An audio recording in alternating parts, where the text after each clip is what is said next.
Ce soir, on revient sur Richard Taylor, l'artisan sans qui la Terre du Milieu n'aurait jamais vu le jour à la caméra. J'ai compris tout de suite qu'il était cinglé. Et donc pour l'histoire de ce soir, on sera accompagné de 3 personnages, Richard qui est au centre, Monsieur Peter Jackson que vous connaissez à gauche, et une personne à droite que vous connaissez peut-être un peu moins. Et vous aurez l'occasion de la découvrir, c'est un personnage très important dans le parcours de Richard Taylor. Les premières années de la vie de Richard Taylor, je vais essayer de vous le faire avec une voix un peu artée. Il grandit avec ses parents dans une ferme en Nouvelle-Zélande, j'ai pas précisé mais il est néo-zélandais, et en fait la passion de la sculpture lui vient assez jeune quand il découvre la petite rivière derrière la maison et surtout au bord de cette rivière de l'argile. Oui, il a de quoi modéliser, sculpter avec ses mains et c'est là qu'il fait premières expériences de sculpture et que l'envie de crafter lui vient. En tout cas, c'est ce qu'il nous raconte. À l'époque, il est assez loin du milieu du cinéma finalement. La famille va très rarement au cinéma, en fait à peu près une fois par an, c'est un peu le standard à l'époque. Un des premiers souvenirs de cinéma qu'il a marqué, c'est le film Tora Tora Tora qui raconte, si je me souviens bien, qui raconte l'attaque de Pearl Harbor. Mais à ce moment-là, il s'intéresse pas encore complètement, il est pas encore à fond dans le cinéma, c'est pas encore son truc, c'est plutôt sa première rencontre avec le 7e art. À l'époque, c'est un enfant qui, comme beaucoup d'enfants de son âge, lit Rupert the Bear, l'ours Rupert, des petits comic strips sur un ours qui vit des aventures fantastiques avec ses amis comme tout un chacun, et c'est d'après lui la première œuvre qui a fait bouillonner son imaginaire. Adolescent, c'est là qu'il commence à rentrer en contact avec Tolkien en fait, en faisant un marché aux puces avec sa mère. Il va en ramener 2 choses. Un exemplaire du Hobbit qu'il va commencer à lire, c'est une de ses premières lectures, c'est un enfant qui le dit lui-même qui a lu assez tard et à l'âge de 12 ans, le Hobbit c'est sa première vraie lecture. Et il a aussi acheté pendant ses puces un poster du tableau de Hieronymus Bosch, Le Jardin d'Éden, que vous voyez là, que vous avez sans doute déjà vu, qui est un truc fascinant et plein de détails de fou qu'il avait accroché au-dessus de son lit. Et donc en fait il a passé tout son temps à lire son livre fantastique tout en ayant la référence visuelle de Bosch au-dessus et a commencé finalement à développer tout un univers visuel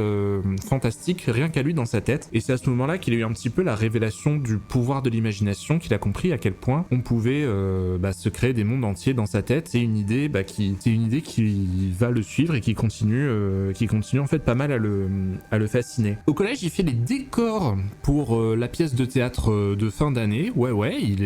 À ce moment-là, il est déjà à donf dans la construction, les décors et tout. D'ailleurs, fun fact, il était dans un collège pour garçons et du coup, comme il avait apparemment les jambes un peu longues, enfin plus que la moyenne, c'est lui qui jouait les rôles de filles. Voilà, grosse ambiance. Mais il fait pas que bricoler au théâtre parce que pendant 5 ans, il va construire avec ses parents la nouvelle maison familiale, rien que ça. Alors c'est prenant, il y est passé week-end entier, il voit moins ses potes, mais ça a été extrêmement constructeur pour lui et c'est à ce moment-là qu'il a réalisé à quel point il aimait construire, bricoler des trucs, il était heureux dans cette activité et dans rien d'autre en fait. Et c'est à ce moment-là, quand il a 13 ans à peu près, de ce qu'il dit, qu'il rencontre une personne qui va le suivre toute sa vie dans ses délires, une certaine Tanya Roger,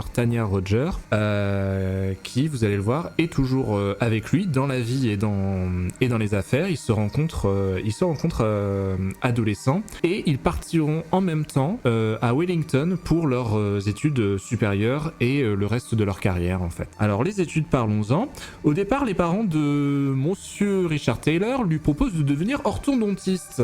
Un choix un petit peu curieux mais qui s'explique par le fait qu'il est extrêmement habile de ses doigts, c'est un fin bricoleur, et que ses parents aimeraient bien qu'il ne devienne pas artiste, histoire de pouvoir manger le soir. Ça peut se comprendre, hein. Mais lui il n'en a rien à foutre et il a quand même envie de faire des études d'artiste, voilà, ou en tout cas quelque chose qui s'en rapproche, parce qu'il va rentrer à Polytech Wellington dans le cursus design et communication visuelle, voilà. Et en dernière année de ce cursus design and visual communication, il va devoir remplir un devoir qui consiste à réaliser une publicité TV. C'est la première fois qu'il fait ça et l'exercice est absolument grisant pour lui, c'est génial, il trouve sa vocation, il a envie de faire de la téloche, il a envie de faire de l'image pour l'écran et c'est de là que de là que tout part professionnellement. En gros, il va passer quelques années ensuite à faire du matte painting, donc pas exactement ce pourquoi on le connaît. Le matte painting, c'est plutôt les peintures qu'on voyait au fond des films pour faire les décors et qui maintenant ont été globalement remplacés par des effets spéciaux.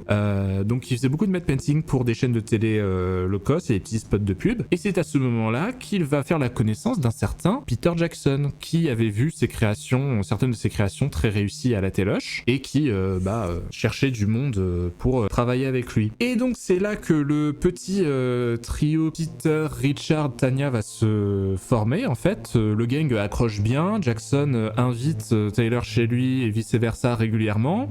Il regarde des tonnes de films plus ou moins bons, plus ou moins underground. Il parle d'effets spéciaux toute la journée. Il parle de Ray Harryhausen et progressivement en fait Jackson lui transmet le virus du cinéma et des effets spéciaux. Ils sont tous les deux ultra fans de ça. Avec sa femme Tanya, Richard va ouvrir un atelier, mais en fait ils vont le faire dans leur appartement et carrément sur leur lit qu'ils recouvrent quand ils ne dorment pas dessus pour pouvoir travailler dessus la journée. Un atelier d'effets pratiques qui s'appellera d'abord RT et qui deviendra plus tard Weta, que vous connaissez peut-être, Weta Workshop, Weta FX, en référence à un insecte typique de la Nouvelle-Zélande qui est absolument immonde. Voilà, il faut le dire, mais eux ont l'air de porter une espèce de vénération à cette engeance du diable. Et donc Weta est officiellement né en 1987. Après l'échec du deuxième film de Jackson qui est Brain Dead, donc il fait des films d'horreur au départ Jackson, pour ceux qui savent pas, c'était plutôt ça sa cam. Leur collaboration va vraiment commencer sur The Feebles, où forcément le couple va réaliser pas mal de décors, mais surtout de marionnettes, de puppets. C'est une expérience créative très chouette pour toute l'équipe. Jackson, et ça restera le cas par la suite, est très impliqué dans le processus créatif. Lui aussi va fabriquer certaines des marionnettes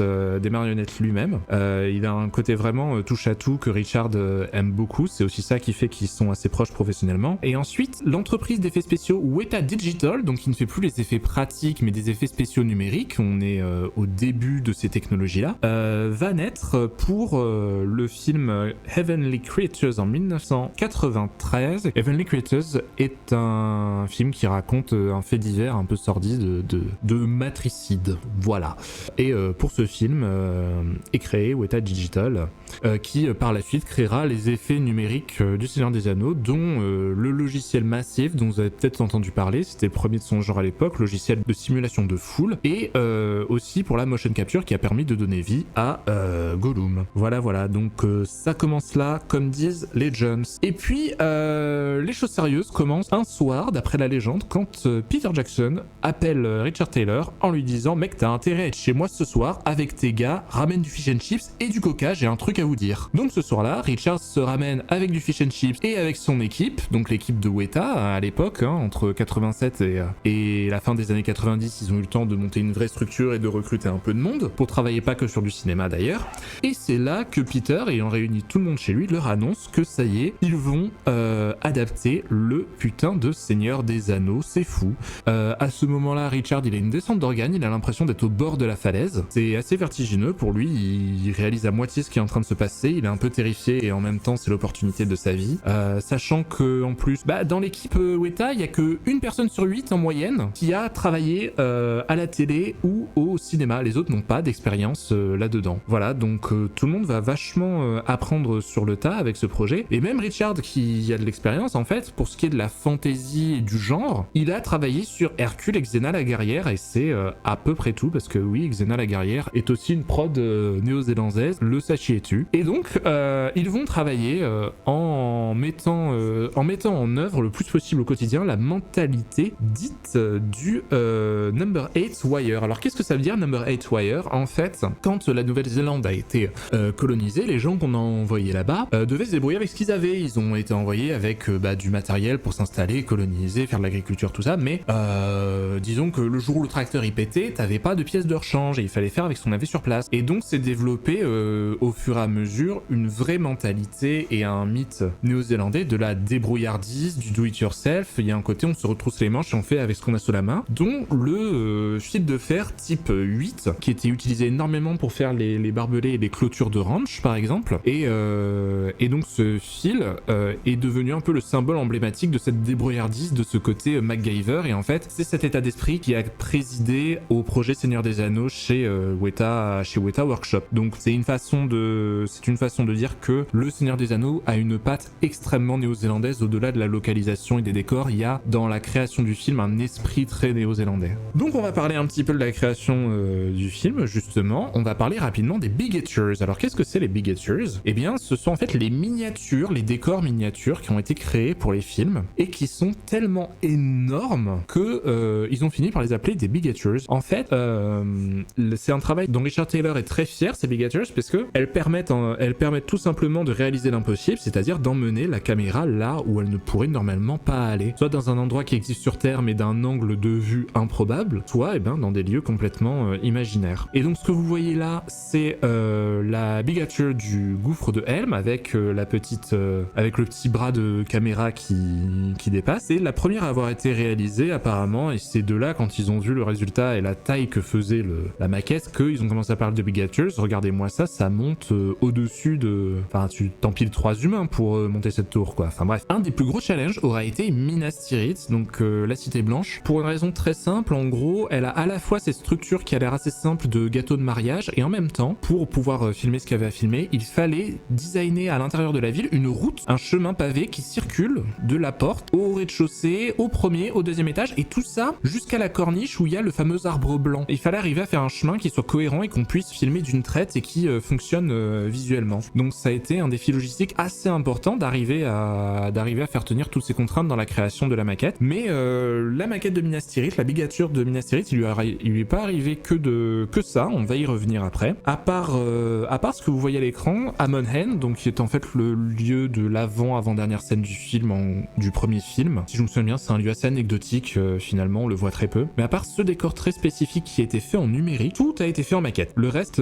c'était des Bigatures. Voilà. Il n'empêche que au cours de la création du film, donc on a plusieurs dizaines, voire centaines de Bigatures qui ont été créées, mais en plein milieu de la prod, de la préparation des films, patatras, Miramax, qui était le studio qui produisait le projet, abandonne. Il jette l'éponge. Et donc, on est dans la merde, il n'y a plus rien, et à ce moment-là, qu'est-ce qui se passe? Le compte à rebours est lancé, les producteurs disent à Peter Jackson, écoute, t'as un mois, tu prends tes croquis préparatoires, tu prends tes visuels, tu prends le scénario, tu vas faire le tour du monde, j'en ai rien à foutre, t'as un mois pour nous trouver un repreneur pour le projet. Et donc c'est ce qu'il a fait, il est parti, le petit Jackson, pendant un mois à essayer de démarcher, convaincre des studios de reprendre le projet. Et pendant ce temps-là, qu'est-ce qu'ils ont fait chez Weta? Et chez Weta, ils ont commencé à faire les cartons. En gros, si Jackson échouait, le plan était d'embarquer toutes les maquettes, les armures, tout ce qui avait été produit pour le film, dans des containers et d'envoyer ça dans une warehouse, donc dans un stockage aux États-Unis. Alors pourquoi aux États-Unis? Ne me demandez pas, mais c'était le plan, donc ils ont commencé à tout démonter. Et comme vous pouvez le voir, la Bigature de Minas Tirith c'est tellement gigantesque que pour le coup, ils ont été obligés de la scier en deux pour la faire rentrer dans un container. Je ne déconne absolument pas. Sauf que quelques jours avant l'échéance, miracle, New Line Cinema signe avec le bon Peter.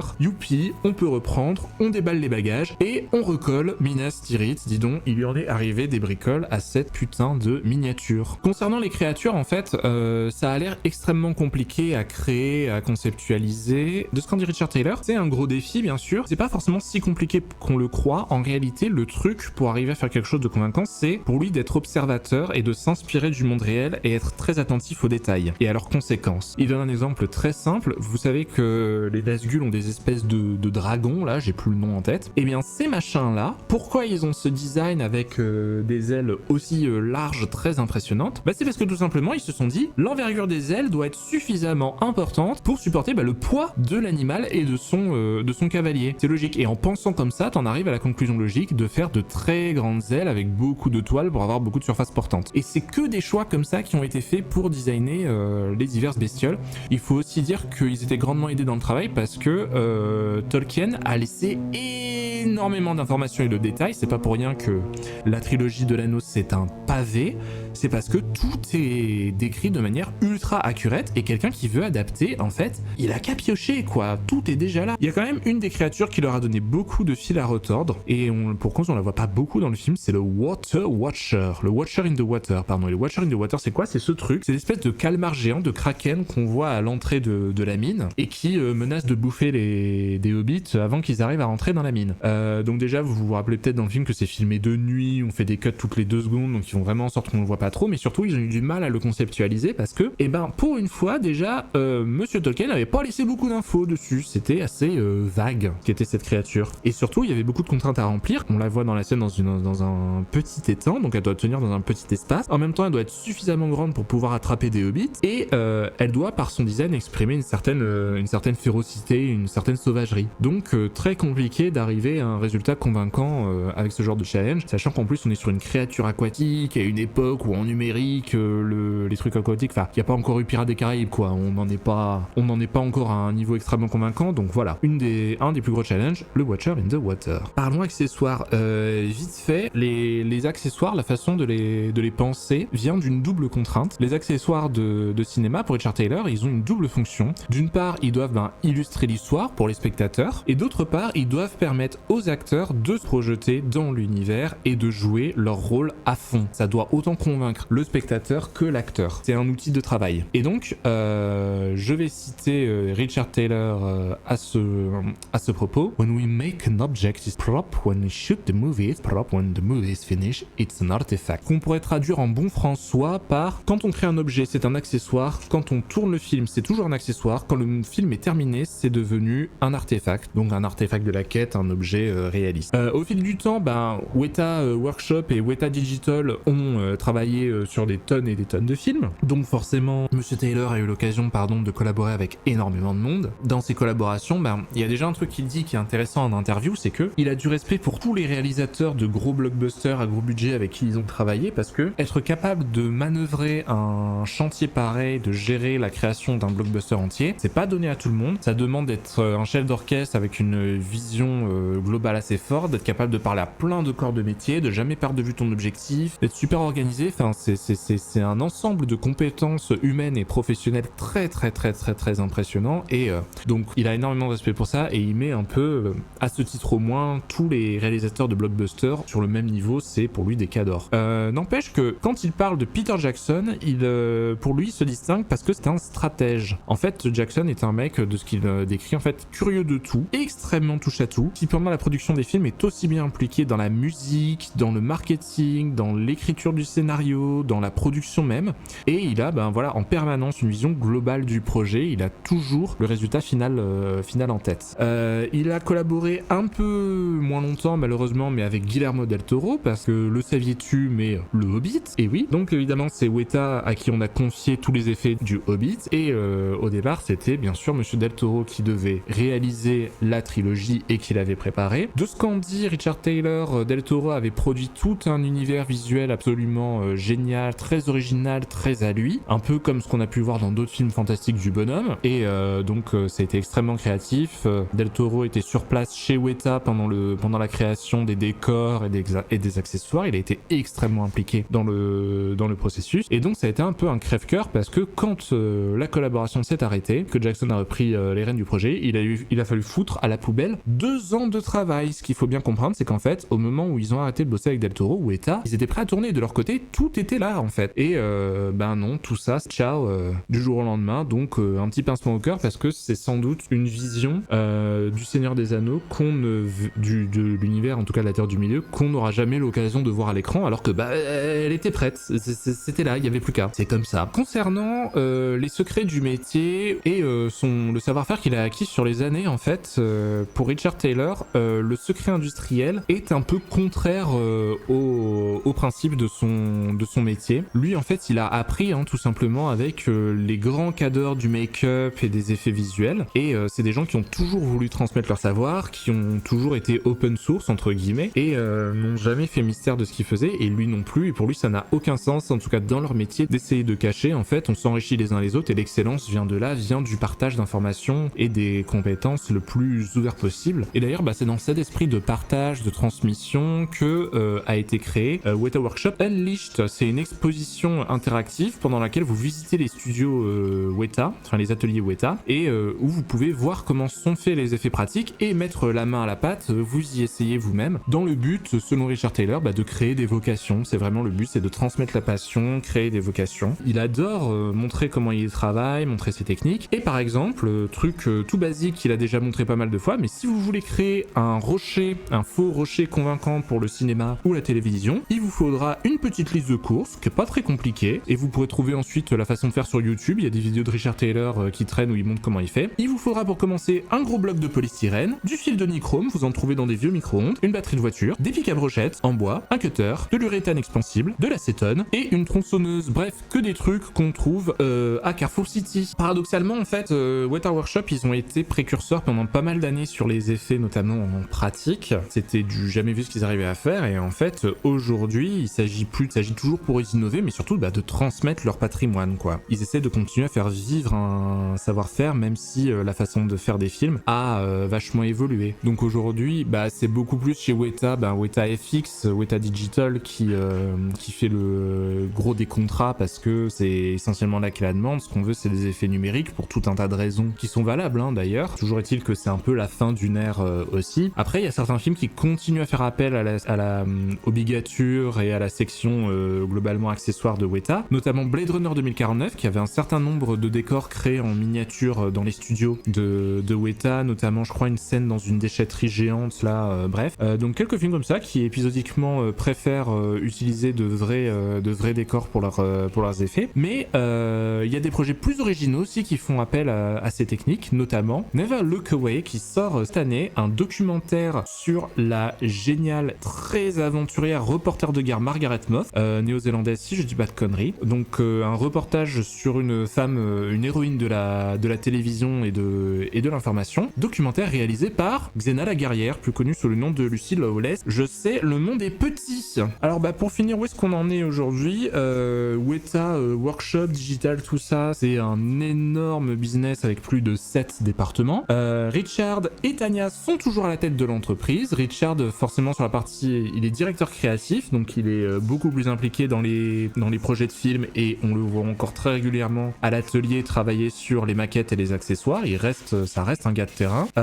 Tanya, elle, est plus sur la partie RH, sécurité et archivage de l'historique de Weta. En tout cas, c'est ce qu'on peut lire sur le site officiel de Weta. Et Richard est un passionné de figurines, bien sûr. Soit de licences qu'il aime bien, soit de ce qu'il dit, de licences qu'il connaît pas, dont il se fout, mais juste les belles sculptures, quoi. Et c'est assez marrant parce que quand tu le vois en interview, notamment en visio à l'époque du Covid, il se filmait dans un bureau où derrière lui, t'avais un mur de miniatures Tolkien, Terre du Milieu, tout ça. Et en fait, c'est que la partie visible, il en a des centaines. Pas très étonnant venant d'un gars comme ça, mais à tel point d'ailleurs qu'en fait, une des parties préférées de Weta, c'est la section Collectibles, qui crée des figurines justement, et avec laquelle il va régulièrement à la Comic Con et des événements comme ça pour présenter les figurines, faire la promotion du projet. Et ça a été l'occasion pour lui de rencontrer énormément de fans du Seigneur des Anneaux, alors que normalement sur ce genre d'événement, c'est plutôt les acteurs ou le réalisateur qui vont prendre la vedette. Là, Richard avait un bon prétexte pour aller avec